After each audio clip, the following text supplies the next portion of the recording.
Yom Tov of Shavuot is the only Yom Tov in the year which is called after the weeks that precede it. That's why it's called Shavuot. The weeks, the 49 days, which make 7 weeks, that precede the Yom Tov of Shavuot are a preparation for us to prepare ourselves. We've been counting the days already since Pesach as a preparation to the Yom Tov of Shavuot. It's the only Yom Tov in the year that is called after the preparation. Pesach has got a name of its own. Sukkot has got a name of its own. And so Rosh Hashanah, Yom Kippur, they all have a name of their own. Shavuot is the only Yom Tov which gets a name after the weeks that precede it. Why?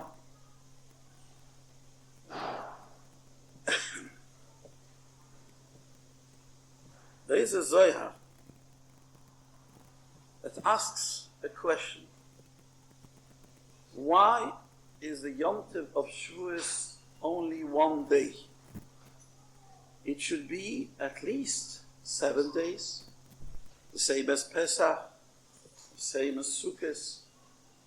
It's not fair that the most important Yom Tov of the year, which is Shavuot, which is Kabbalas HaTorah, on Torah everything depends, and without it there would have been no Pesach, no Rosh Hashanah, no Sukkot, no Yom Kippur, nothing.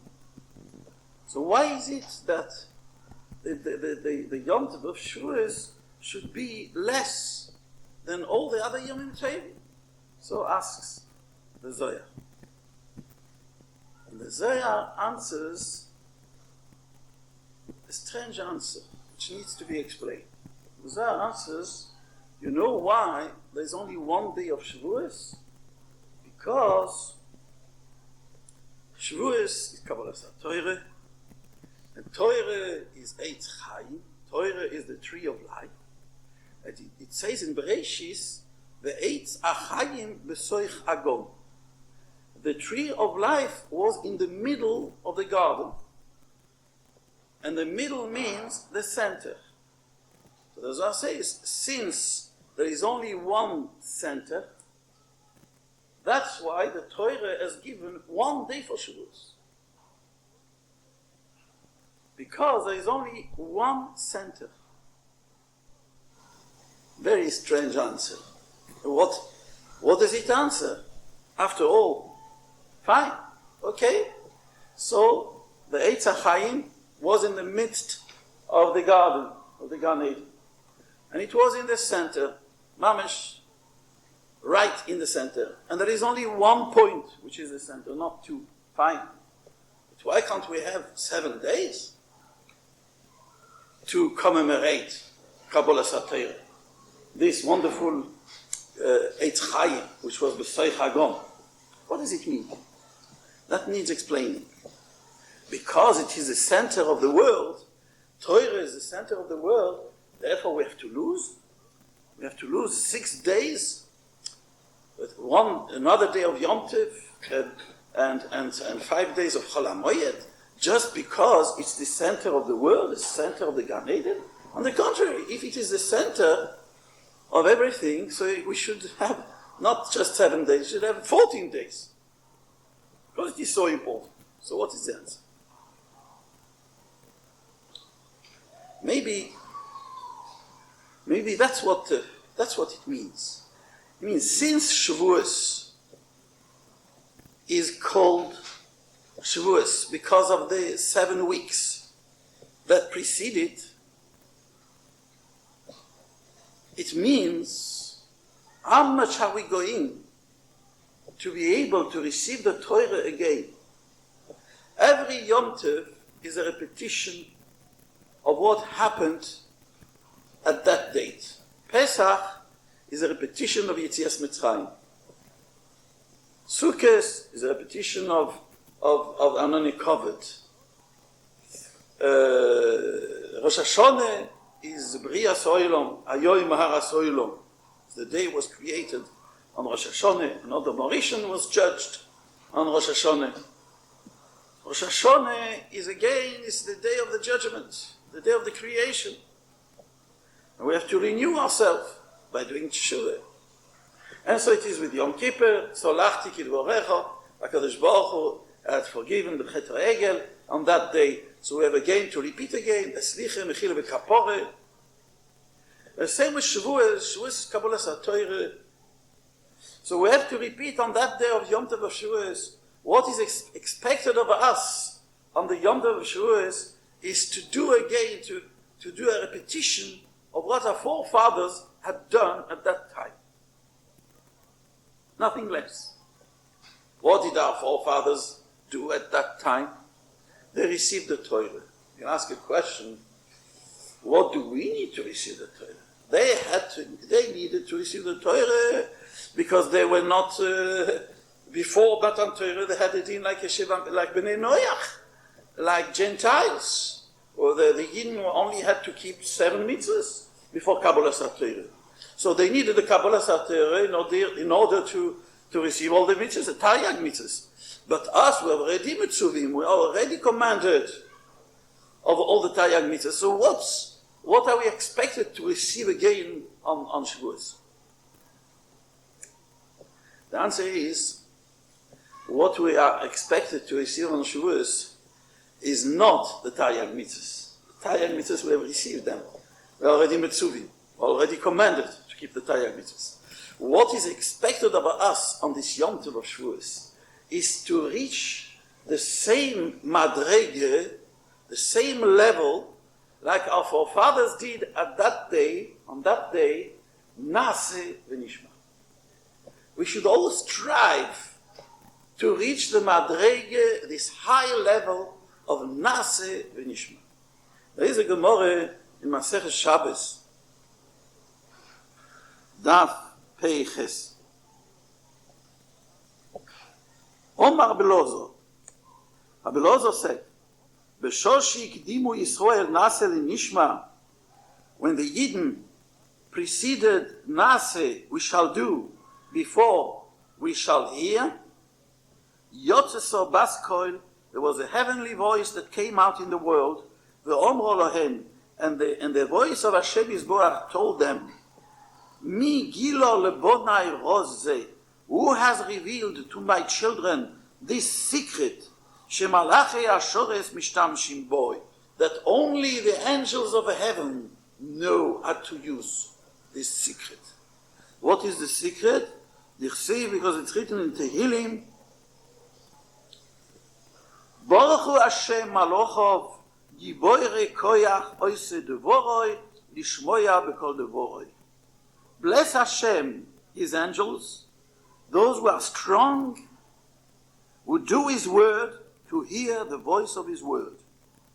First, they do His word, and afterwards, to hear His word. Now, what does it mean, this? To do before to hear. How can a person do before he hears? It's impossible. First, a person has to hear the tzivui, and then to do. How can a person do before he hears? There is such a question which the Rabbeinu Yoine also asks on Pirkei Avos.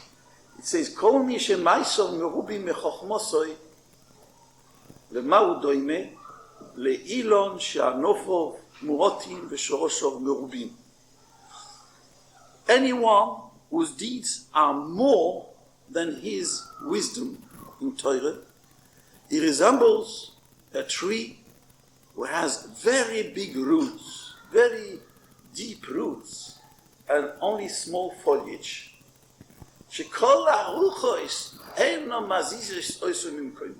That all the strong winds in the world cannot uproot that tree. But someone whose wisdom is greater than his deeds, What does it resemble? It resembles a tree who has got very big foliage and very small roots. You don't need a very strong wind, just a wind which is a bit above the normal, and this, it will topple it down.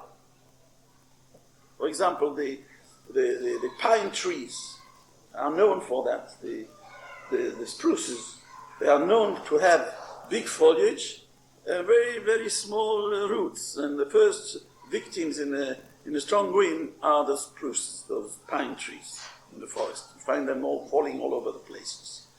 So the Rabbeinu Yoina asks the question, how can you find a person whose deeds are more than his wisdom? A person cannot do unless he knows. So how can you find a person whose deeds are more than his wisdom? He says like this.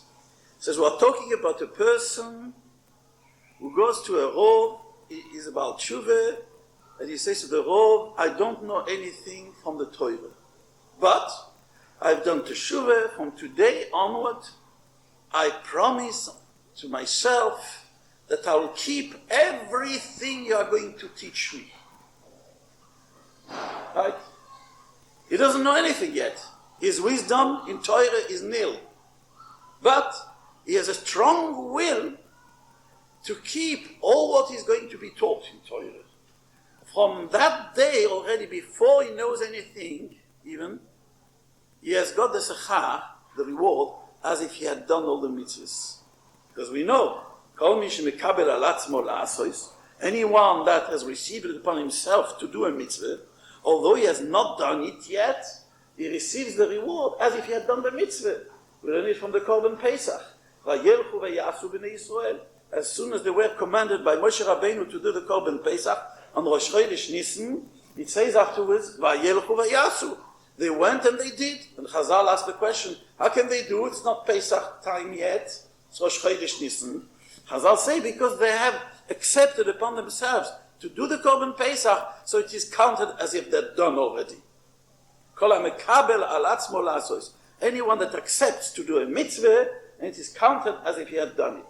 So here also Rabbeinu Yoina says, since that Baal Teshuvah has accepted upon himself to do all the Torah, so he is counted as if he had done it. And so in the time of Kabbalah Torah, when Yidden said, Naseh v'nishma, as soon as they said, Naseh, we shall do everything you teach us, and then we'll hear what to do, yeah, already at that time, they had received a reward as if they had done everything already. This is a madrege which the Gemara says only the Malachim know this secret. Nobody else knows this secret in the world except the Malachim and Klal Yisrael. What is it a big secret? Why is it such a big secret? Naseh v'nishma. It's not a big secret. All the Umasoilam could have done it if they would have wanted. All the nations of the world, they could have said, like the Yidden, you want to give us the Torah? Yes, we are ready to do everything that is written in there. And then we are going to listen. Well, but why didn't they do it then? It's not a secret. It's not something which is hidden. What is the secret in it? To be able to do it. To be able to do it. To have the courage to do it. Not just the courage, to have the ability to sacrifice oneself to please the Rabbeinu Shalom.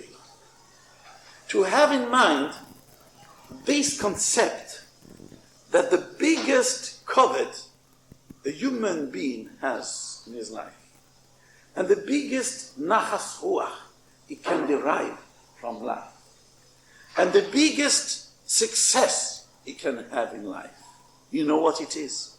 Is to please the Rabbeinu Shalom. That is the secret. This only the Yidden knew.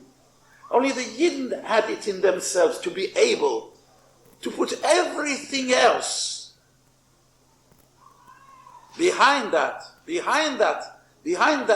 will to please the Rabbeinu Shalom. We want only one thing to do, is to please you. Therefore, everything else is irrelevant. What you ask us to do, as many mitzvahs you give us, that doesn't matter. That is not hard for us. Because we have one ambition only, is to please you. As the Rabbeinu Yonah says in Sharet Shuvah, the tzaddikim, their ambition, their biggest pleasure in life, their biggest success in life, is to know that what they do please the Rebbeinu Shalom. This for them is the utmost, that's the peak of all the successes that a human being can achieve in life. If you would like to know, for example, we hear people saying about their children, about themselves, what they would like to achieve, what is the biggest, you'd like someone, you'd ask someone, tell me, what is the biggest success you could attain in your life? So you ask a guy in the street, or you don't even have to ask a guy in the street, ask anybody, he'll tell you, to become a millionaire, that is the biggest success in life. Or that I should become the President of the United States, that would be the biggest success in life. Each one has got his own view to define what can be his biggest success in life. What do we think? Us. Each one of us. What do we think our biggest success in life is? That's what Rabbeinu Yonah tells us. This is the Madrega of Naaseh V'Nishma. That's what we expect to achieve on Shavuot. And the Rebbeinu Shalom has given us the Yom Tov of Shavuot once a year in order to help us to achieve this Madrege of wanting to put everything else under this most wonderful achievement, this most wonderful enjoyment and ambition and nachas ruach a Yid has in his life is to please the Rebbeinu Shalom. And this, to please the Rebbeinu Shalom, is something which everybody can do any time. So I already said before that Chazal say, Ein lecha ben choirin elo mi she'osek b'Torah. There is only one person who is free. That's the one who is osek b'Torah, who is busy with the Torah. And we ask the question, how can you say that the person who is busy with Torah, he is the only one who is free? On the contrary, the person who is busy with Torah is the only one who is not free. Because all the others are free to do what they want. The Chaye, the people who are called free, they call themselves free. They do what they want. They can eat what they want. They can look what they want. They can do what they want. So why do we say, the answer is, Punkt verkehrt. Just the opposite is true. People who do not receive the yoke of the Torah on themselves, they can't do what they want. Why? Because since they rejected the yoke of the Torah, so they've given a free reign to their taivus. Like today's period in which we live.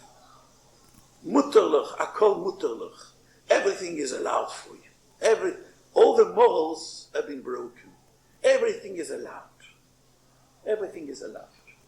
Everything is allowed. So the taiva is bigger. So everything is allowed. So I can want this and I desire that, and the more I get and the more I want, how much can he achieve of his wanting?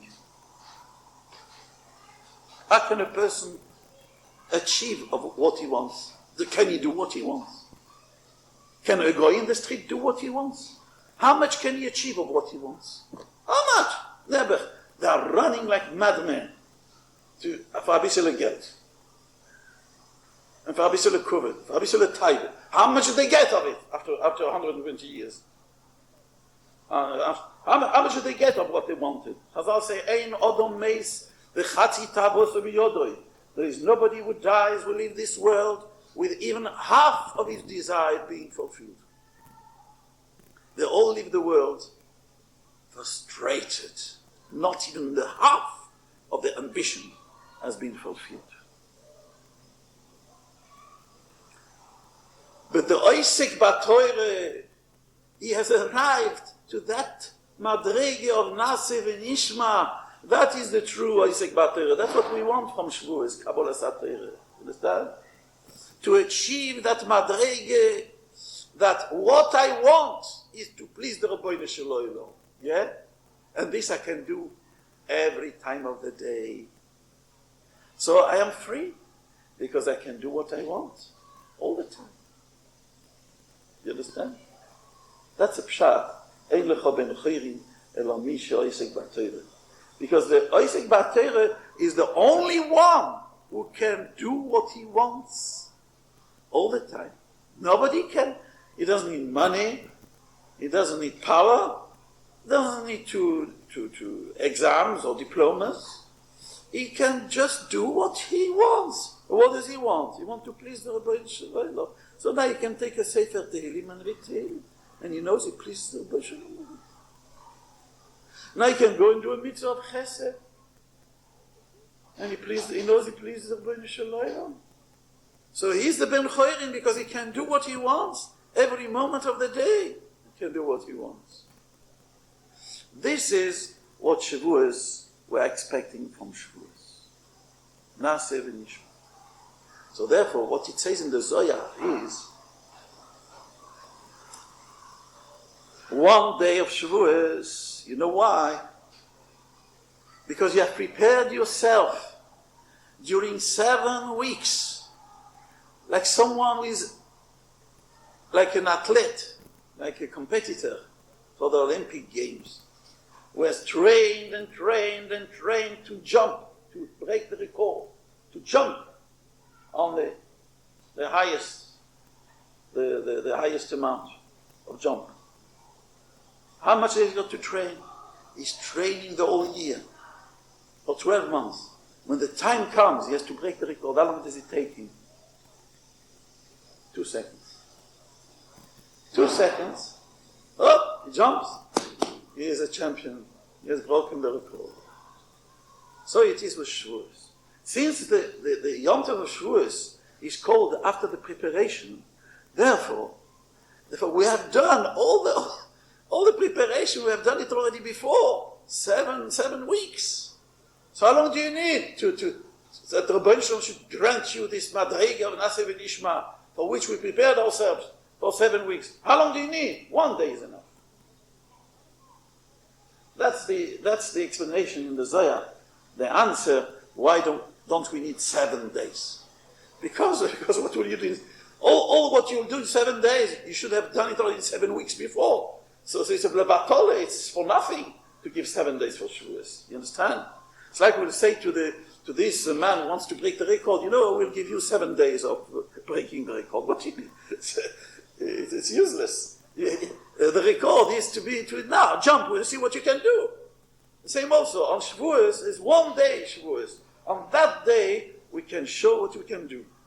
And that will be according to the preparation we are still doing now. Still doing preparation. Still have 6 days of preparation until Shavuos, which will come next week. And we have to prepare. We have to prepare in those 6 days. Time runs short.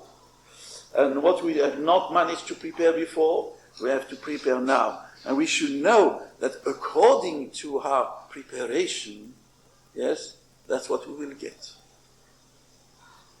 That's why we say in the tefillah of Yom Tov of Shavuos, we say, Zman matan Toraseinu. Why don't we say Zman Kabbalas Toraseinu? After all, Shavuos is a time to receive the Torah. So why don't we mention it? Zman Kabbalas Toraseinu. The time of receiving our Torah. Why do we say Zman matan Toraseinu? The time of giving the Torah. So the answer is like this. Because the time means what the Rabbeinu Shalom has put into that date.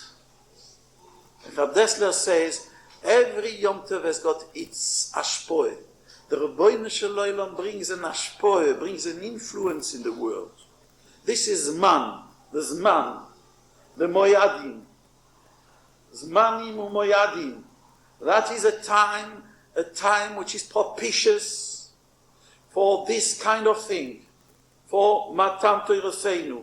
So we can't say Zman Kabbalas Toraseinu, because Kabbalas Toraseinu, it's us we have to do. It's not in the Zman. To receive the Torah, that is us we have to prepare ourselves to receive the Torah. We have to bring a vessel, which is our heart, and open our heart, so that the Torah should go into our heart. So that Madrege of Nase v'Nishma should go into our heart. So that's why we say Zman Matan Torah, the time of giving the Torah, because only the giving is in the time, but the receiving is not in the time. The receiving, it's us, we have to do it. We have to prepare ourselves. We have to prepare a huge vessel in our heart, to open our heart to receive this wonderful Ashpoeh, which everyone can receive on the day of Shavuot. On the day of Shavuot, Rebbeinu Shalom opens up the seven heavens, and he'll pour on anyone who wants to receive, will pour that Madrege of Nase v'Nishma. We can all reach that Madrege on the day of Shavuot. What does it mean? What does it mean that we are preparing ourselves to receive that Madrege? What does it mean? What have we got to do in practice? Practically speaking, what have we got to do to prepare ourselves? It's very easy. We just have to want it. We know we are not at the Madrege. For the moment, we are not at all at that level of Nase v'Nishma. What we want is totally different than what to please the Rebbeinu Shalom. We've got so many worries in our head. We have got so many wanting in our head. To please the Rebbeinu Shalom is very far from us. We don't realize how much this concept of to please the Rebbeinu Shalom could change our life, make our life so much happier. There is a Gemara in Masechet Shabbos. You know those, when they said Nase v'Nishma, the Malachim came down from heaven, 60,000 Malachim came down from heaven, Shishim Ribu, 600,000 Malachim came down from heaven, and each Malach, each angel, had 2 crowns to give to every Yid. So every Yid had 2 crowns on the head. One for Nase, and one for Nishma. Yeah? But then when they made the Egel, so they came down 120, 1,200,000. Yeah? Not 120,000. The double of 600,000, which is 1,200,000, came down to take away 1 angel for each crown. Because the Tosfos explains, to take away is harder than to give. To give is easier. The Rebbeinu Shalom prefers to give than to take away.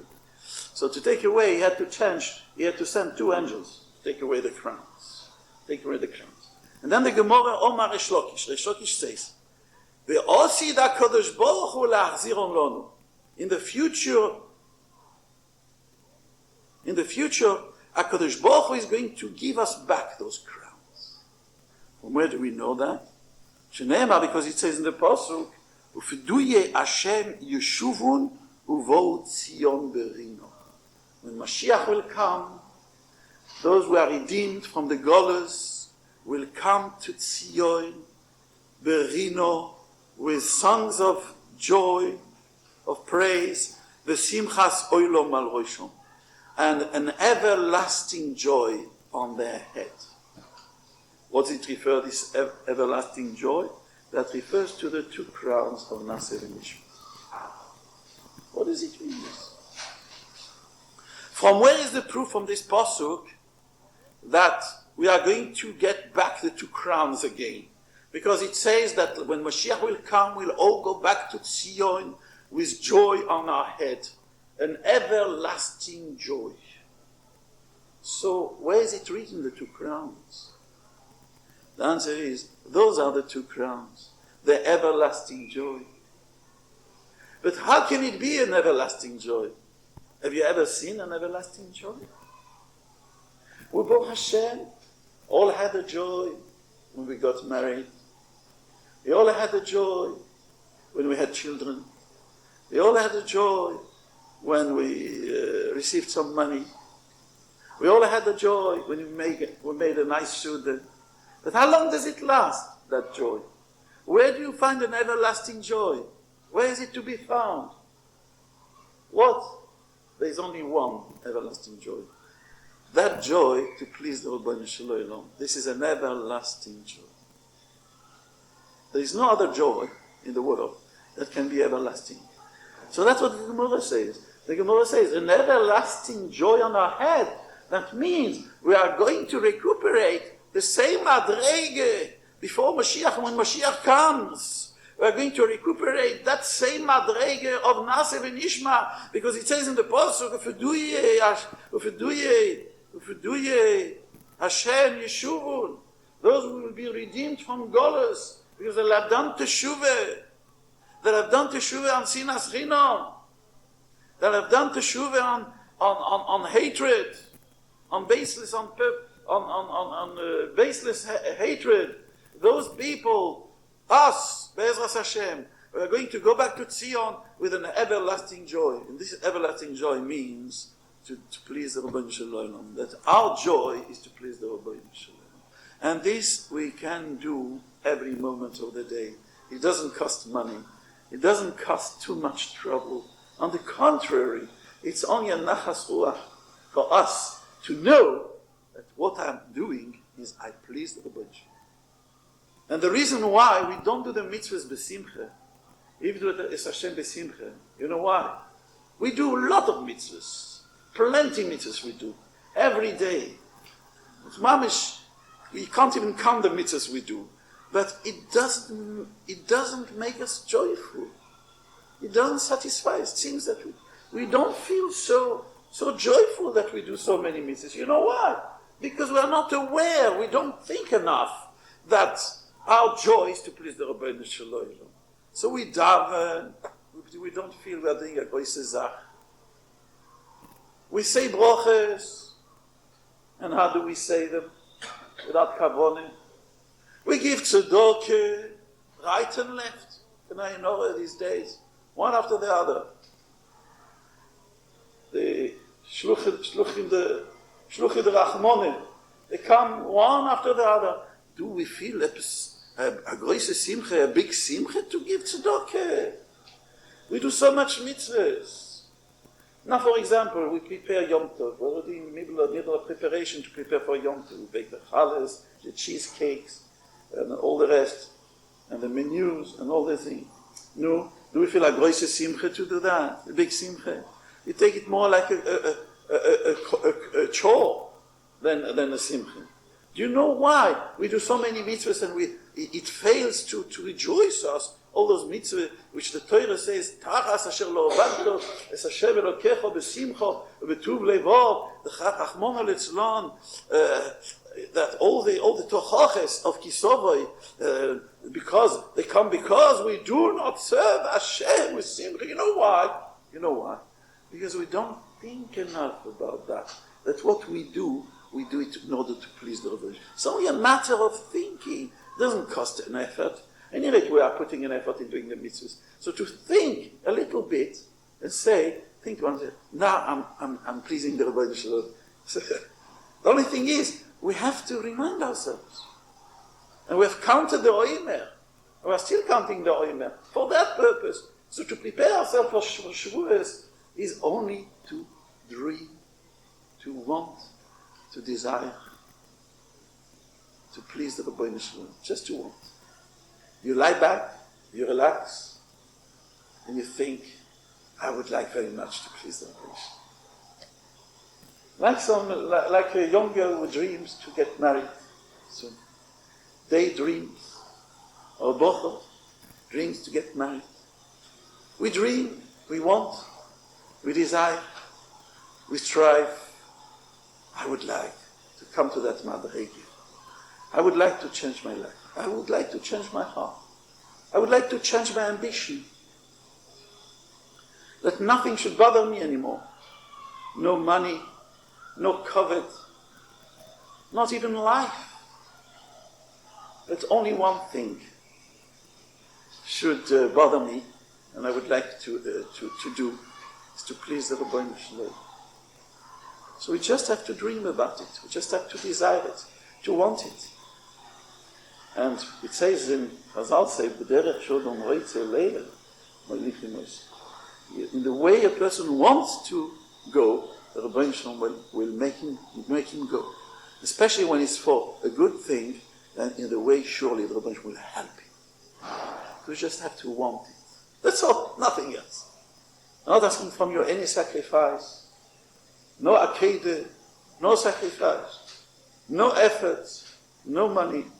We're just counting the days. When will I be able to come to that wonderful day where the Rebbeinu Shalom will help me to achieve my desire, which is to please Him. That's all. That's all. That's the only way. That's the way we can prepare ourselves for Kabbalah Satayr. That's all. It's not hard. We just have to remind ourselves. Every time we have an opportunity to do a mitzvah, to daven, to say a capital tehillim, to do tzedakah, to do a chesed, to make a cup of tea for one of those who are near you. Even a cup of tea. What is it, a cup of tea? You just put some water from the tap, and you put the kettle on to pour it, and you pour it on the bag. What is it? There's the zachtos. Yeah, do we do it with simcha? Why don't we do it with simcha? Because we don't realize that at that time, the Rebbeinu Shalom is pleased with us. The Rebbeinu Shalom is pleased. We give him a big nachas ruach. In the Shem Yichud Kudsha B'richu, before we do a mitzvah, we say, Shem Yichud Kudsha B'richu, lasos nachas ruach leyotzri. I want to do that mitzvah now in order to give the Rebbeinu Shalom a nachas ruach. A nachas, a Yiddish nachas. Same as a child gives you a nachas. Yeah? When you hear your grandchild or your child making a nice tefillah, a nice berkas hamazon, you want to kiss him, to eat him alive, to eat him whole. Why? Because that's a Yiddish nachas. Look how he says it. Look how he's learning. When the Rebbeinu Shalom has got the same and more nachas from us when we make a cup of tea for someone. We don't realize that. It's a gelefter. It's a joke. What are you telling us? It's an exaggeration. It's not an exaggeration. We answer an amen on the bracha, and the Rebbeinu Shalom has got such a nachas. He's so pleased with us, with the amen. It's like a child. I've told you once, I think, when we hear the child saying the first words, pa, ma, everybody applauds. Yeah, he's saying already pa, ma, not even papa, no mama, just pa, ma. Oh, everybody says mazel tov, mazel tov. No, the Rebbeinu Shalom, when he hears that, we say Baruch Hu Baruch Shemoi, Amen. He's even more pleased. We don't think of that. Our head is like squashed. Our head is only thinking dreary thoughts, green thoughts, black thoughts, grey thoughts. What am I going to do? And what happened to me? The tzore, and yene tzore, and this tzore. And in all that we forget how much the Rebbeinu Shalom is happy with us. You understand? Oh, this is Shavuot. This is the Madrege of Naseh Nishma. Like the Yidden, they only wanted to do nachas to the Rebbeinu Shalom. Never mind us. Not like the Umasoilom. Was will ich haben von dem? Solange es mich ja, solange es mich nicht. Is it good for me or not? Maxi, what kind of a deal you offer us? But you know, no deal. Yeah, we are all yours. What you want, that pleases us. We are happy to do your will. We are happy to do your wish. Therefore, we don't need to ask what kind of a deal it is. Because that's what we want. We want to please you. We want That's our biggest ambition. That's our biggest simcha. Olam habo. What is Olam habo? Says the Rabbeinu Yoin. That is what Olam habo is all about. The Olam habo is lisaneg, is that kind of a joy which we have developed in our life to please the Rabbeinu Shalom. And when will come the time when we go up into heaven, and then we'll rejoice even more in that same joy that we have pleased the Rabbeinu Shalom, we are pleasing the Rabbeinu Shalom. And we'll give him a thanksgiving. He gave us the opportunity to fight in this world with our Yetzer Hara, and we have overcome our Yetzer Hara, what we wanted. What was the Chet of Adam Rishon? The Chet of Adam Rishon was that he failed in that. He put his own wish before the wish of the Rabbeinu Shalom. He went away from the Eitz HaChaim B'Soich HaGon, and he took from the Eitz HaDas. The Eitz HaDas which Rabbeinu Shalom said, don't eat. But the Nachash came along and enticed Chava Imenu. Then Chava Imenu started shouting at her husband. And never, poor Adam, what could he do? He had no breire. What do you mean he had no breire? Why did he forget to please the Rabbeinu Shalom instead of pleasing his wife? Why did he forget about this? That's why when Kabbalah HaTorah came at Har Sinai, people said, now I'm going to give the Torah to the women first. Like this, they won't entice their husband. Because in the first time, I first commanded Adam Rishon, and Adam Rishon said, Hashem Yisborach told me to tell you that you should not eat from the Eitz HaDas.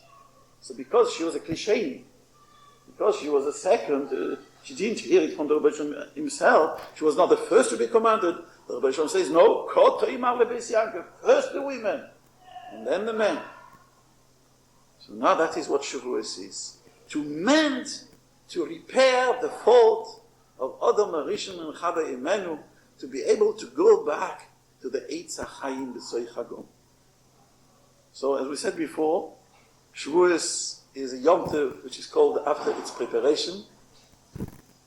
And what we have to do is to think, to want, to remind ourselves, every moment we are free, and every moment we are doing something, whatever we do, because whatever we do is a mitzvah really.